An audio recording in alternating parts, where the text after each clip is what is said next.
नमस्ते। आप सभी का आपके अपने इस YouTube चैनल हिंदी वाले व्हाट्सएप पर बहुत बहुत स्वागत है। साथियों, हम कक्षा 10 से 11 12 के अध्ययन अध्यापन के साथ साथ और प्रतियोगी परीक्षाओं की तैयारी करने वाले साथियों के लिए भी और कुछ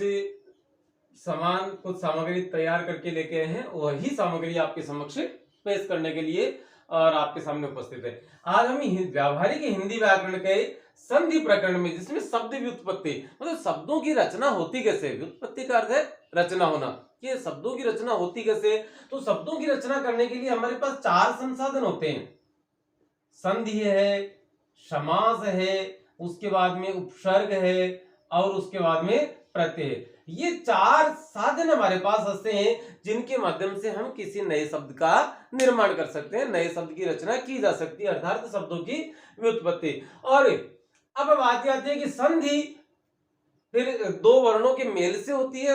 दोनों वर्णों के मेल का आधार देखा जाए, कौन कौन से वर्ण उसमें शामिल हो रहे हैं। जैसे स्वर में, और यदि स्वर जुड़ रहा है तो स्वर का मेल स्वर से होता है और उससे कोई विकार पैदा होता है, उससे क्या होता है, कोई विकार पैदा होता है, तो वहां स्वर संधि है। अब बात यह आ जाती है कि व्यंजन में स्वर जुड़ रहा है या स्वर में व्यंजन जुड़ रहा है, या स्वर में व्यंजन जुड़ रहा है, या व्यंजन का मेल व्यंजन के साथ ही हो रहा है, तो ऐसी स्थिति में यहां तो सिर्फ स्वर संधि है, यहां तो मात्र स्वर संधि है। यहां वाली स्थिति, इस स्थिति में 3 है, या तो व्यंजन प्रथम पद का अंतिम वर्ण व्यंजन हो और द्वितीय का स्वर हो प्रथम, और या प्रथम पद का अंतिम वर्ण स्वर हो और द्वितीय पद का प्रथम वर्ण व्यंजन हो, या प्रथम पद का अंतिम और द्वितीय पद का प्रथम वर्ण दोनों ही व्यंजन हो, तो वहां व्यंजन संधि मानी जाती है। इसके अलावा जो अयोगवाह है हम पढ़ते हैं, वहां अयोगवाह में अनुस्वार विसर्ग, वहां विसर्ग जिसका चिन्ह कुछ इस प्रकार से है, में या तो स्वर जुड़े या व्यंजन जुड़े, तो वहां और कौन सी संधि मानी जाती है, विसर्ग संधि मानी जाती है। अर्थात प्रथम पद का अंतिम वर्ण कोई विसर्ग हो या कोई अयोगवाह हो, और द्वितीय पद का प्रथम वर्ण कोई स्वर या कोई व्यंजन हो, तो वहां पर और जो विकार पैदा होता है उस विकार को ही संधि कहा जाता है, विसर्ग संधि कहा जाएगा। अब विकार कुल मिलाकर 3 प्रकार के होते हैं। एक में तो एक विकार तो ऐसा होता है जिसमें नए का आदेश हो जाता है, एक ऐसा होता है जिसमें कोई चीज लुप्त हो जाती है, किसी वर्ण का लोप हो जाता है, और कुछ एक ऐसी हैं जिनमें किसी नए वर्ण का आगम हो जाता है। तो कुल मिलाकर विकार 3 प्रकार के, संधि शब्द व्युत्पत्ति के संसाधन या साधन 4 प्रकार के, संधि हमारी 3 प्रकार की, स्वर व्यंजन और विसर्ग। तो आज हम स्वर संधि का अध्ययन करेंगे और स्वर संधि के 4-5 भेद माने जाते हैं। स्वर संधि के भी कितने भेद हैं आप जानते हैं इस बात को, दीर्घ, यण, उसके बाद में गुण, उसके बाद में वृद्धि और उसके बाद में अयादि। अब देखिएगा एक बात और भी है, हम इन पांचों को इसी क्रम में पढ़ेंगे तो बेहतर तरीका है, बेहतर रहेगा, क्योंकि चरणबद्ध तरीके से हम चलते चलेंगे। अब यहाँ ये जो 4 संधियां ऐसी हैं जिनमें दोनों तरफ के शब्दों का सार्थक होना जरूरी है, मतलब सार्थक शब्द होने चाहिए, ये अनिवार्य शर्त है, सिर्फ यह अपवाद है। अयदि संधि में इस प्रकार की धारणाएं या इस प्रकार के नियम है वो लागू नहीं होते कि दोनों तरफ के शब्द और सार्थक होने चाहिए। तो दोस्तों आज हमें यण संधि पर बात करेंगे। यण संधि की हम कहें कि पारिभाषिक बात की जाए तो थोड़ा सा एक बोझिल हो जाता है। किसी भी चीज की परिभाषा यदि आप पढ़ते हैं, पढ़ाते हैं, लिखते हैं, लिखवाते हैं तो थोड़ी बोझिल हो जाती है, फिर भी हमें बात करनी चाहिए, यकीनन हमें बात करनी चाहिए। होता क्या है, परिभाषा के रूप में हम लिखेंगे, जब प्रथम पद का अंतिम वर्ण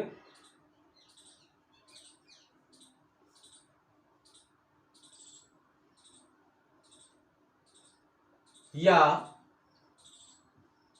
री, ये 5 वर्ण हो, अंतिम वर्ण इनमें से हो तो हो और द्वितीय पद का प्रथम वर्ण इन्हें छोड़कर या इनके अलावा कोई असमान स्वर हो तो वर्णों के मेल से क्रमशः क्या हो जाएंगे, इन दो के स्थान पर हो जाएगा ये, और ये भी ध्यान रखें हलंत है। उसके पश्चात उ में यदि कुछ जुड़ेगा, असमान का अर्थ ये है, असमान का अर्थ आप ये समझे कि यदि प्रथम पद का अंतिम वर्ण इन दोनों में से कोई है तो इन दोनों को छोड़कर 11 जो स्वर है उनमें से 9, इन दो को छोड़कर जो 9 स्वर और शेष रह गए वो उनमें से जुड़े। यदि उ है तो ई उसमें जुड़ सकते हैं, अर्थात इन्हें छोड़कर 11 9 और जुड़े, और री यदि आ रही है अंतिम तो री को छोड़कर जो शेष 10 बच गए वो 10 जुड़े। यदि तो क्रमशः ई के स्थान पर ये हम ऐसे लिखें, ई के स्थान पर ये उ के स्थान पर व तथा री के स्थान पर रे का आगम या आदेश हो जाता है, रे का आदेश हो जाता है, और वही क्या कहलाता है, यण संधि कहलाता है। देखने वाली बात फिर क्या है, जैसे दो ऐसे शब्द है जैसे हम लिखते हैं और इससे आप भली भांति परिचित हैं। प्रति धन एक लिखा हमने, यहां देखिए प्रथम पद का अंतिम वर्ण क्या है, ई है छोटी, उसके बाद में ए आ गया, मतलब असमान स्वर है, ई नहीं आया, ई होता तो दीर्घ स्वर संधि का उदाहरण हो जाता, और इधर क आ गया। यहां हम देखेंगे ते आ गया आधा, क्योंकि हमने ई को अलग कर दिया इससे प्रत्येक करते ही, और यह बच गया प्रत, प्र ते ई ए के, मतलब ये प्रति धन एक। इस प्रकार से हमारे शब्द थे, वर्ण थे। अब देखते हैं क्या होता है, यहां बात करते हैं ई में ए जुड़ेगा तो क्या होगा, ये आ जाएगा, क्या आ जाएगा, ये आ जाएगा, ये बन गया। अब देखिएगा साथियों, खास बात इसमें यह है कि यहां यह वाली जो मात्रा है इसका अस्तित्व समाप्त नहीं होता, इसका अस्तित्व स्वतंत्र अस्तित्व इसका बना रहता है, अर्थात इसकी मात्रा यहां लग जाएगी तो क्या हो जाएगा देखते हैं। अर्थात इसको हम इस प्रकार से लिख सकते हैं, और यहां क्या हो गया, ते आधा, यह प्र है। अब क्या किया जाएगा, जोड़ेंगे, तो प्र फिर ते आधा फिर ये आधा, लेकिन ये में ए की मात्रा चढ़ानी है तो ये की मात्रा और शब्द प्रत्येक, इस प्रकार से ये शब्द बन जाएगा। अब देखने वाली बात क्या है कि ये के आदेश के बाद जो ये स्वर था, इस स्वर का लोप नहीं होता, इसका अस्तित्व समाप्त नहीं होता, नष्ट नहीं होता, लुप्त नहीं होता, इसका अस्तित्व बना रहता है। हम ये कह सकते हैं कि इसके प्रभाव से यह ई ये में बदल गई, यदि यहाँ उ होता तो वह वे में बदल जाता, और यहाँ री होती तो वह रे में बदल जाता। इसके प्रभाव से इसकी छाया पड़ी, और इस छाया से क्या हुआ, ई उ ये में बदले, उ वे में, और री ए में सॉरी रे में परिवर्तित हो जाएगी। अब देखते हैं नियम क्या कहता है। हम नियम को इस प्रकार से लिखेंगे, ई दाने असमान स्वर, असमान स्वर मतलब समान नहीं है, इनके अलावा शेष, तो क्या होगा, यहां यह बन जाएगा। दूसरा, यह पहला नियम था, दूसरा नियम क्या कहता है, दूसरा नियम कहते हैं इधर उ है यहां उ, धन असमान स्वर, उ को छोड़कर यदि कुछ भी और वहां इसमें जुड़ता है कोई सा भी स्वर शेष जो 9 बच गए तो यहां किसका आगम हो जाएगा, वह का आदेश हो जाता है। और तीसरा जो नियम है वह कहता है कि भैया प्रथम पद का अंतिम वर्ण री है और उसमें कोई असमान स्वर जुड़ रहा है असमान स्वर से तात्पर्य इस री से भिन्न, री को छोड़कर, तो यहाँ क्या हो जाएगा, रे का आदेश हो जाएगा। तीनों हलंत है और इसके पश्चात यहाँ ये जो असमान स्वर है, इस स्वर की मात्रा इस ये पर चढ़ा दी जाएगी। इस असमान स्वर जो सामने वाला स्वर था उसकी मात्रा इस वे पर चढ़ा दी जाएगी और यह जो असमान स्वर था इसकी मात्रा इसे रे पर चढ़ा दी जाएगी। तो दोस्तों मूलभूत या इसकी बुनियादी जो जानकारी थी वह तो ये थी। अब हम बात करेंगे इसके उदाहरणों की, और उदाहरणों की बात करने से पहले मैं आपको बता दूं कि मैं अपनी तरफ से उस तैयारी के साथ आया हूं कि कोई भी शब्द इस संधि का हमसे छूट न पाए, कोई भी शब्द, एक भी शब्द, प्रयास हमारा यही रहे, हो सकता है छूट गए हो, तो उस प्रयास के लिए और जरूरी है कि हमने पूर्ण तैयारी की, लिखे नोट्स, और उन लिखे हुए नोट्स में से आपके सामने और तैयार करेंगे, हमें इनके जवाब देने का प्रयास करेंगे। और आज का हमारा जो प्रकरण रहेगा वह ये रहेगा, ई धन ई या ई धन असमान स्वर, और इससे क्या हो जाएगा, ये बन जाएगा। अब यह हमारा आज का प्रकरण रहेगा। इस प्रकरण के तहत और हम आज अपना अध्ययन आगे जारी रखेंगे। अब देखिए कुछ शब्द ऐसे हैं जो यण स्वर संधि में ई वाले फॉर्मूले में और हमारे काम आते हैं अधिकांश, अमूमन। उनमें से देखें, एक अति हम लिख देते हैं ताकि उनसे बनने वाले शब्द अधि, अभी, उसके बाद है प्रति, परि, प्रति, परि, वि, नि, त्रि, राशि, मति, त्रि, राशि, मति, भक्ति, उक्ति, भक्ति, उक्ति, उपरी और गति। ये तो थे लघु ई वाले स्वर, लघु ई जिनके अंत में प्रथम पद के रूप में हम इन शब्दों का इस्तेमाल करेंगे और उनका अंतिम वर्ण होगा लघु ई। दीर्घ ई वाले देखते हैं अभी, उनमें है नदी, सुधी, नदी, सुधी, नारी, स्त्री, नारी, स्त्री, सखी और जननी, जननी और जननी के साथ हो जाएगा एक सती, जननी के साथ हो गया सती। कुल मिलाकर ये ऐसे शब्द हैं जो दीर्घ ई से बने हैं, अर्थात दीर्घ ई से नहीं बने हैं ऐसा भी नहीं है, लेकिन इन शब्दों का अंतिम जो वर्ण है वह दीर्घ ई रहेगा। अब हम देखेंगे कि प्रत्येक पदवार, प्रत्येक शब्दवार और इनके उदाहरण हम लिखते चले ताकि और हमारी समझ है वो थोड़ी अच्छी बन जाए। जैसे हम सबसे पहले अति पर लिखेंगे तो अति वाले देखेंगे हमें, अति धने अंत। अब देखिएगा क्या होता है इसकी संधि, एक दो शब्दों की हम संधि वैसे करने का प्रयास करेंगे।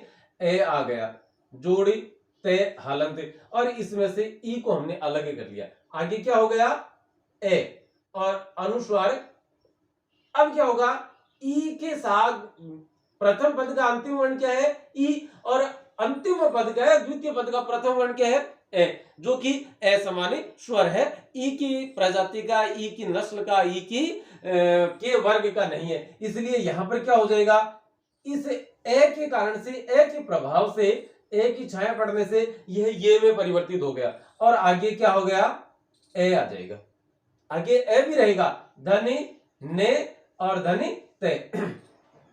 इधर की बात यदि आप करेंगे तो यहां आधा ते है और यहां ए है। अब इनको जोड़ते हुए चलते हैं, तो जोड़ते हुए चलेंगे तो शब्द बन गया ए, उसके बाद में आधा ते, फिर ये भी आधा है, लेकिन ये में ए की मात्रा लग जाएगी तो यह ए इसमें जुड़ते ही ये इस प्रकार से, और अध, ने और ते, तो शब्द हमारा क्या बन जाएगा, अत्यंत। उसी प्रकार से जैसे अति धने आचार, शब्द है हमारा अति धने आचार, ए अलग, ते अलग, ई अलग और आ अलग, धने चार। इन आगे वाले को छोड़ दो, कोई फर्क नहीं पड़ता। प्रथम पद का अंतिम वर्ण यहां से ई चक लिया, उठा लिया, और इधर से हमने द्वितीय पद का प्रथम वर्ण आ ले लिया। इन दोनों को आपस में मिलाना है या इन दोनों का आपस में जो एकादेश होगा वह क्या होता है, जो आदेश होता है वह ये हो जाता है। अब ये हो गया और इसका स्वतंत्र अस्तित्व तो बना हुआ ही है, तो यहाँ आ धन 4। इधर बात करेंगे यहाँ ते हलंत और इधर बात करेंगे तो ए। अब देखिएगा शब्द क्या बनता है, शब्द बन जाएगा ए आधा ते, फिर ये और ये में आ की मात्रा लग जाएगी और उसके बाद में 4। शब्द क्या बन गया, अत्याचार। तो इस प्रकार से हम शब्द बनाते चलेंगे। मैं यहाँ पर सिर्फ दोनों पद और उनकी संधि लिख रहा हूं, और आपके सामने यदि ऐसे कोई शब्द और आते हैं तो आप उन्हें कमेंट के माध्यम से हमें अवगत करवाएं और इनको लिखते रहें। जहां कहीं भी आपको ऐसा लगे कि यहाँ कोई शब्द इस उपसर्ग से या इस शब्द से एक शब्द और बनाया जा सकता था, वो छूट गया है, तो आप उसे कमेंट के माध्यम से हमें अवगत करवा दें। हाँ, कॉपी पेन से अपने साथ रखें। तो देखते हैं अभी। हाँ, यहाँ मैं बोलूंगा रजिस्टर जो है हमारा वो हम हाथ में रखेंगे ताकि कोई भी एक शब्द छूट न पाए। अतिधन अंत से शब्द बन जाएगा अत्यंत। उसके बाद में है अतिधन अधिक, शब्द बनेगा हमारा अत्यधिक, शब्द बन जाएगा अत्यधिक। उसके बाद में है अतिधन अस्त, शब्द हो जाएगा अत्यस्त। जैसे अतिधन आवश्यक,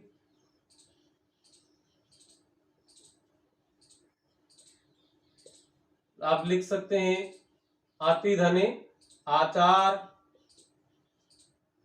अत्याचार, और अतिधन उत्तम, शब्द बन जाएगा अत्युत्तम, शब्द हो जाएगा हमारा अत्युत्तम। अति हो गया। अब देखते हैं हमें अधि उपसर्ग से बनने वाले या अधि से बनने वाले शब्द। तो अधि में आप देखेंगे तो अधिधन अयन, शब्द क्या बन जाएगा ए धे। और ये में क्या हो गया, ये इससे ई निकलकर यहां जुड़ गया, तो यह ये बना, ये में एक की मात्रा लग गई, उसके बाद में ये हो गया और ये। अच्छा, इसमें एक यण संधि में एक बात और होती है, जहां कहीं भी ये वे और रे का आदेश होता है वहां उससे ठीक पहले, इससे ठीक पहले क्या होगा, स्वर रहित व्यंजन होगा। यहां क्या होगा, स्वर रहित व्यंजन, अर्थात आधा अक्षर वहां मिलेगा आपको। आप देख सकते हैं ये से पहले, ये से पहले, ये से पहले, यहां भी अत्यावश्यक में, यहां भी क्या है, या से ये से पहले क्या आ गया, आधा वर्ण आया है। सभी जगह आप इसे पाएंगे। अध्ययन। और अब बात करें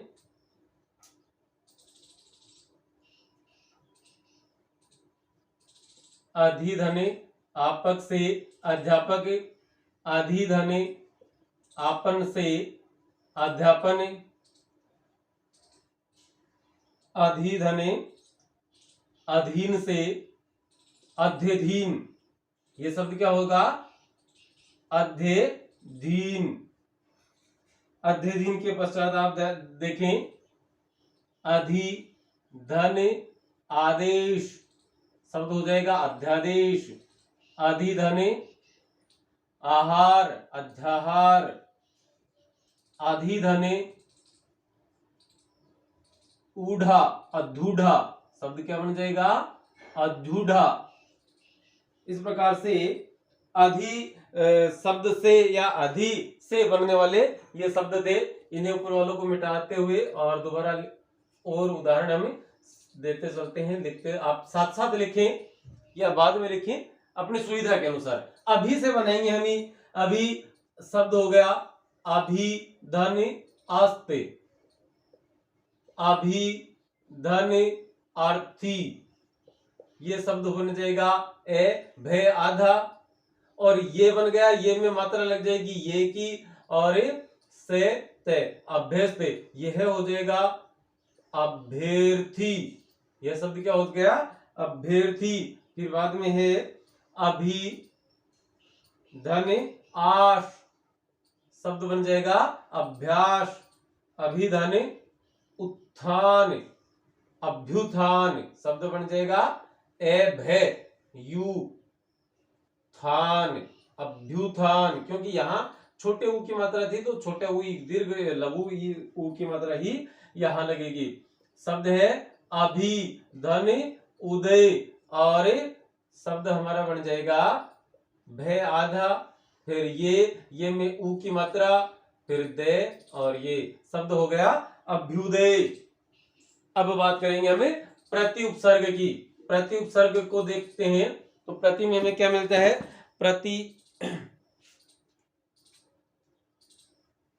प्रतिधने अक्षी, और अक्षी जो है यह देखिए, इस पे बात करने का मन है 2 मिनट का। अक्षी आंख का पर्यायवाची शब्द है, और जब भी इस अक्षी शब्द की संधि किसी भी स्वर किसी के साथ होती है तो वहां यह जो अंतिम पद का ई स्वर था इसका लोप हो जाता है। रात्रि के साथ भी ऐसा होता है, नव धन रात्रि से नवरात्र बन जाता है। 2 शब्द हैं एक ही जैसे, इन्हें देखिए आप। अक्षी का अर्थ है आंख, यह आंख का पर्यायवाची शब्द है, और दूसरा है अक्षी, तो इसका अर्थ है आंख वाला या आंख वाली, आंख वाला या आंख वाली। तो आपने देखा होगा, देखिए जैसे लड़कियों का नाम होता है मीन, अर्थात मछली के जैसी आंखों वाली, तो शब्द बन जाएगा मीनाक्षी। शब्द क्या बना हमारा? मीनाक्षी। लेकिन मीन मछली की जैसी आंखों वाली है, वह तो मीनाक्षी, और किसी की आंख मछली के जैसी है, तब हम क्या करेंगे? मीन धन अक्षी, और यहां ई का लोप हो जाएगा, तो शब्द क्या बन जाएगा? मीनाक्षी। कि उसकी आंखें कैसी हैं? मीनाक्ष है, अर्थात मछली के जैसी आंखें हैं, आंखों वाली नहीं, उसकी आंखें कैसी है? मछली के जैसी। तो यहां मीनाक्ष, वही शब्द, वही नियम यहां अंतिम में ई का लोप होने वाला यहां भी लगता है, तो यह हो जाएगा ये में ए की मात्रा और ई की मात्रा आप हटा देंगे तो शब्द बन जाएगा प्रत्यक्ष। इसे क्षी वाले मामले पर एक चर्चा करेंगे अलग से, उसके लिए वीडियो बनाएंगे अपने।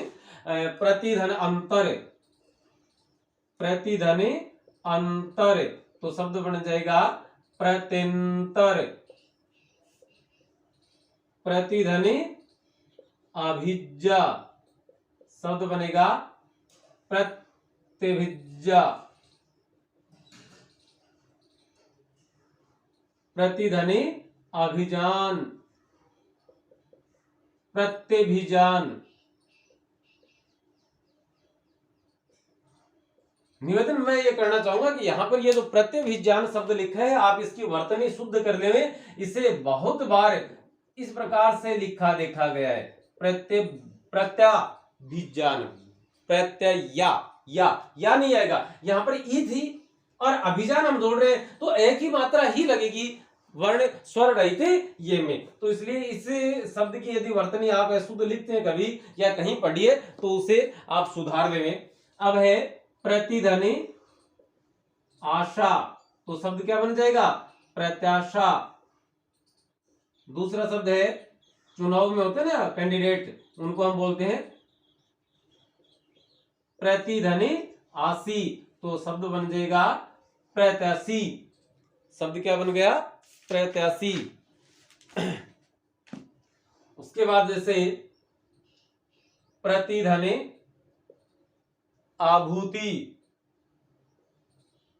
शब्द बन जाएगा प्रत्याभूति। शब्द क्या बन जाएगा? प्रत्याभूति। प्रतिधने आवर्तन, शब्द बन जाएगा प्रत्यावर्तन। प्रतिधने आहार, शब्द बन जाएगा प्रत्याहार। शब्द क्या हो गया? प्रत्याहार। या जैसे हम एक थोड़ी सी लीक से हटकर या उल्टी चर्चा करें, उल्टी चर्चा में जैसे कोई भी एक शब्द आप इनमें से चुन सकते हैं, कोई भी शब्द ले लिया, जैसे हम एक प्रत्यंतर शब्द लेते हैं, कि प्रत्यंतर शब्द की संधि विच्छेद कीजिए। अब यहां देखिएगा आप क्या शब्द आ रहा है, ये कब बनता है, यह नियम आपकी स्मृति में होना चाहिए कि ई या ई में ए जुड़ने पर, ठीक है।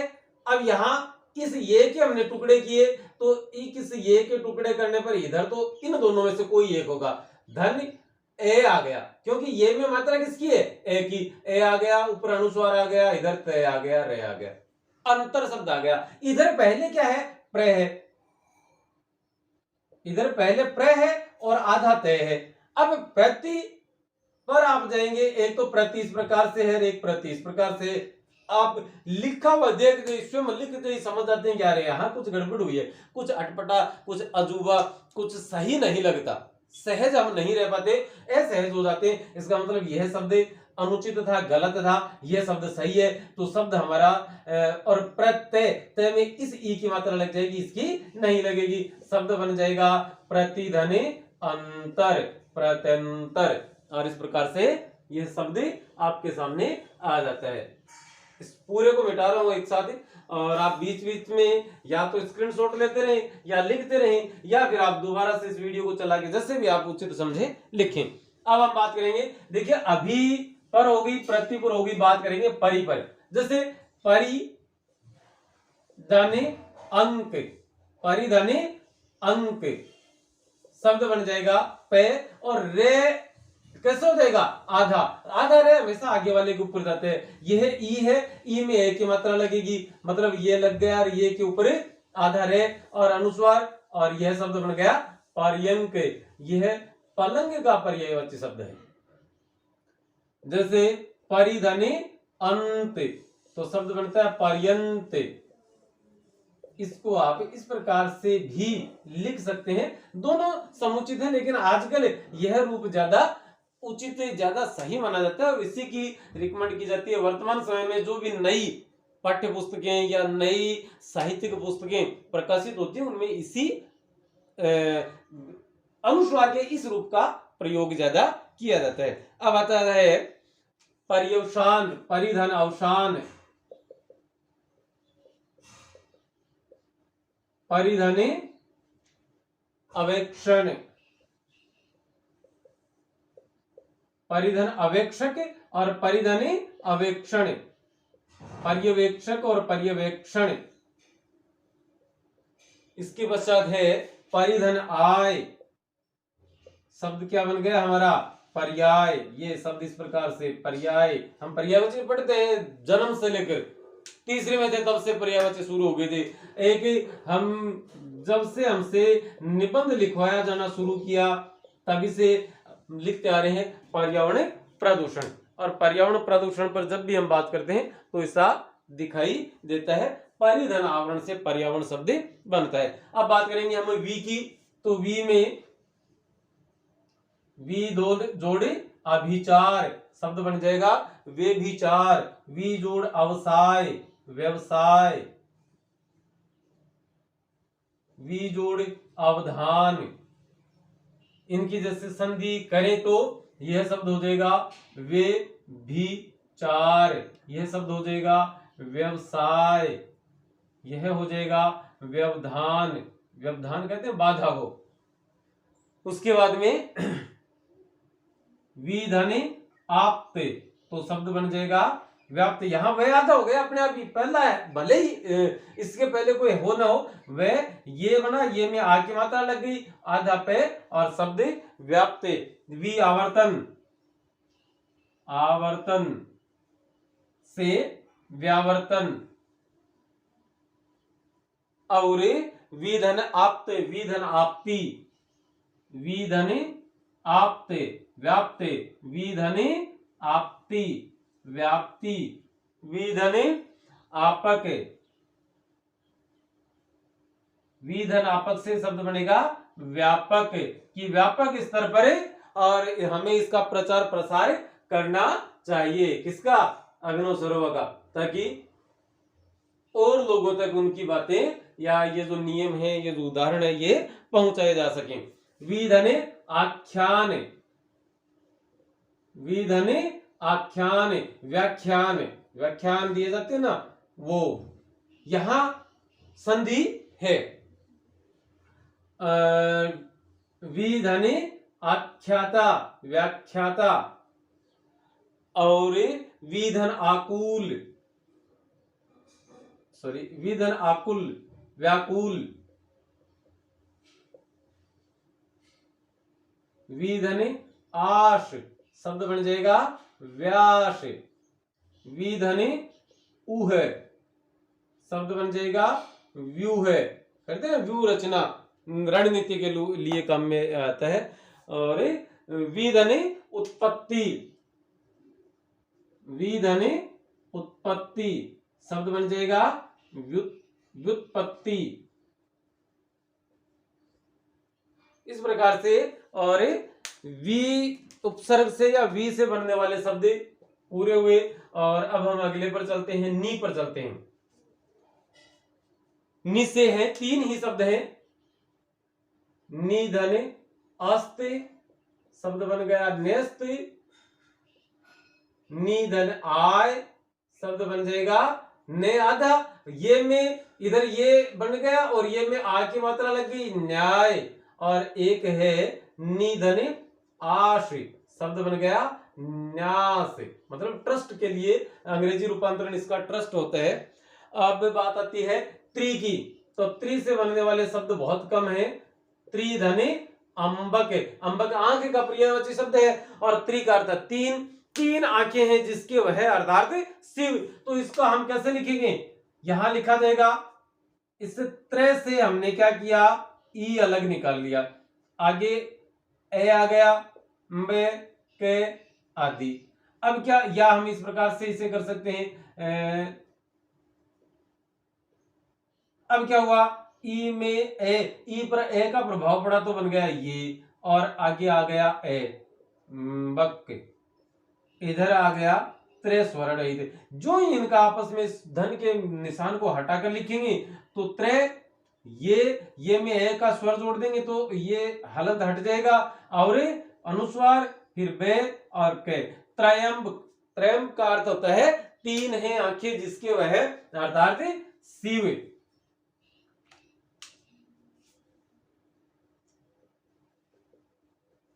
दूसरा एक शब्द और है त्रिधनि अक्षर, तो यह बन जाएगा त्रय, ये क्षर, यह त्रयक्षर, ये त्रय है आधा।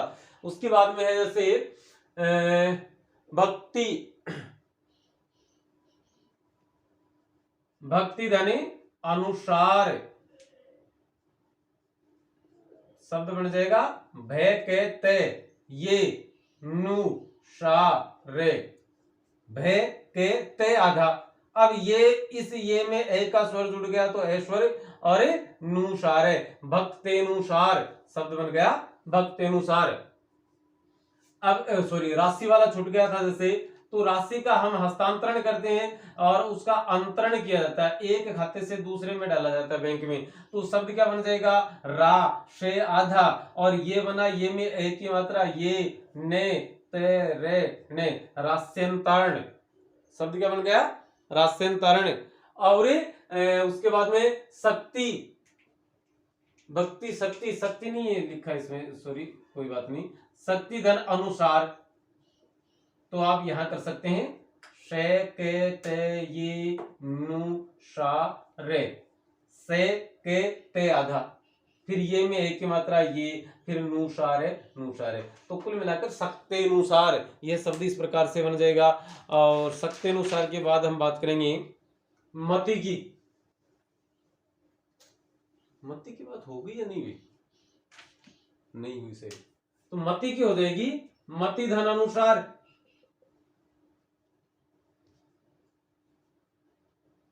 मति धनि अनुसार शब्द बन जाएगा मत्तेनुसार। अब बात करेंगे ऊपरी, ऊपरी जोड़ी उक्त, और शब्द बन जाएगा उपर्युक्त।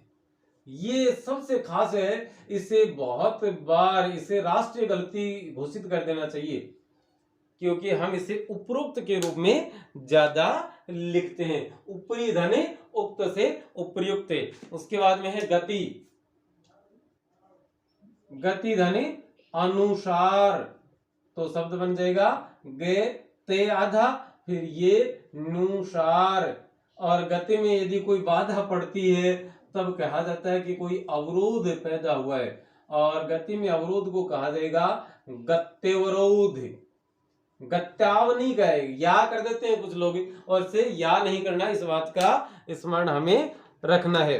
अब बात करेंगे हमें दीर्घ ई से बनने वाले ऐसे शब्द जिनका अंतिम वर्ण या अंतिम वर्ण क्या होगा, दीर्घ ई हो। जैसे नदी की बात करें तो नदी धनी अर्पण, शब्द बन जाएगा ने दे आधा, और ये फिर रे ऊपर वो चला जाएगा आगे वाले की नद्यर्पण, या आप इसे इस प्रकार से भी लिख सकते हैं। ठीक है, अब है नदी धनी आमुख, और तो शब्द बन जाएगा नद्यामुख।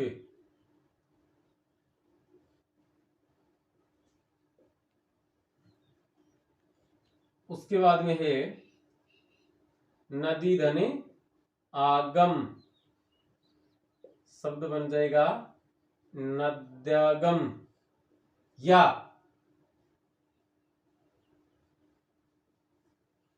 नद्यागम। नदी धनी आवेग, शब्द बन जाएगा नद्यावेग, या नद्यावेग। तो इस प्रकार से नदी वाले शब्द हो गए। अब बात हम करेंगे सुधि की, तो सुधि में सुधि से कौन से शब्द बनते हैं,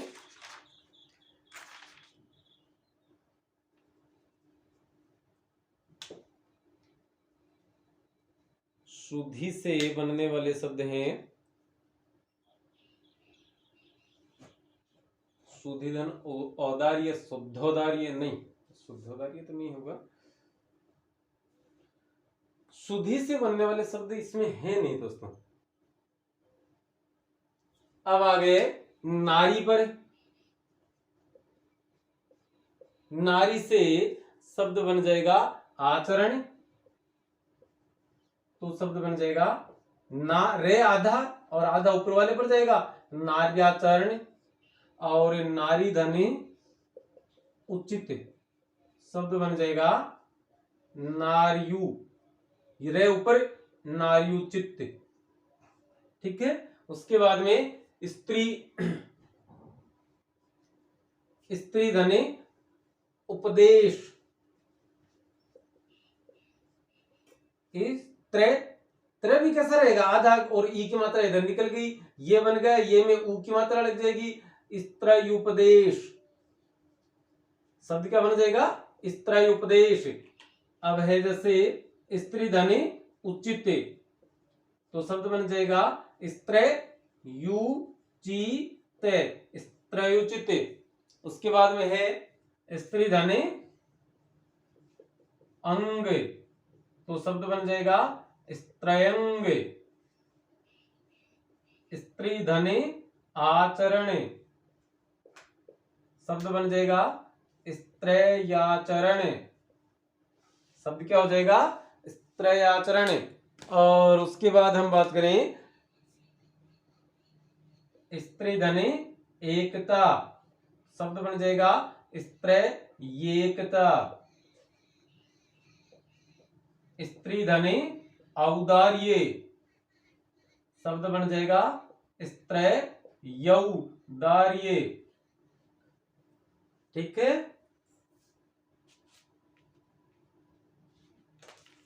और अब बात करेंगे सखी की। सखी में जाते हैं तो सखी धनी आगमन, सखी धनी आदेश, सखी धनी अवतरण, सख्य अवतरण। बाकी दोनों आप कर देंगे, मुझे ध्यान है। यह इस प्रकार से होगा, सख्य आधा, ये वे तैरेणे, सख्यवतरण। और अब बात करते हैं हमें जननी, तो जननी धने अज्जा, जननाज्जा।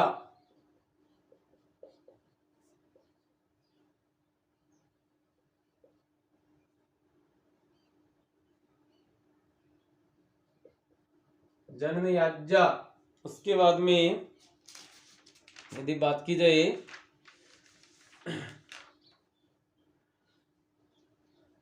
सती, तो सती पर हो जाएगा, सती पर हो जाएंगे हमारे, सती नहीं देवी, सॉरी, तो देवी से क्या बन जाएंगे, सखी वाले बन गए। और अब बात करेंगे हमें देवी की, देवी धने अवतरण, दिव्यतरण।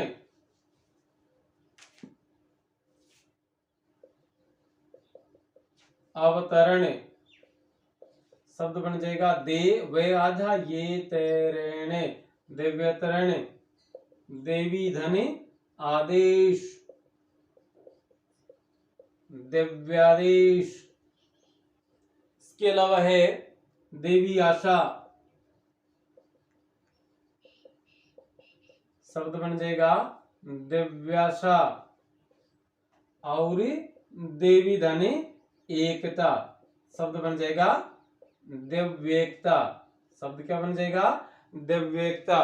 तो दोस्तों कुल मिलाकर और ये उदाहरण आपके सामने हमने प्रस्तुत किए, लगभग यही उदाहरण है, इनसे भिन्न या इनसे इनके अलावा और कोई उदाहरण और यहाँ बात की जाए तो शेष नहीं बचे हैं। और शेष न बचने की वजह से और आज का हमारा यह जो वीडियो है इसे हम यहीं समाप्त करते हैं। और बहुत जल्द हम आपके सामने फिर से नए चीज़ों के साथ, नई चीज़ों के साथ और उपस्थित होंगे। आगे दोबारा आपसे मिलें, तब तक के लिए आप हमें अनुमति दें। और हमारे इस चैनल में आप यहाँ तक देखते देखते पहुँचे हैं तो इसे सब्सक्राइब जरूर कर लें। शुक्रिया, जय हिंद।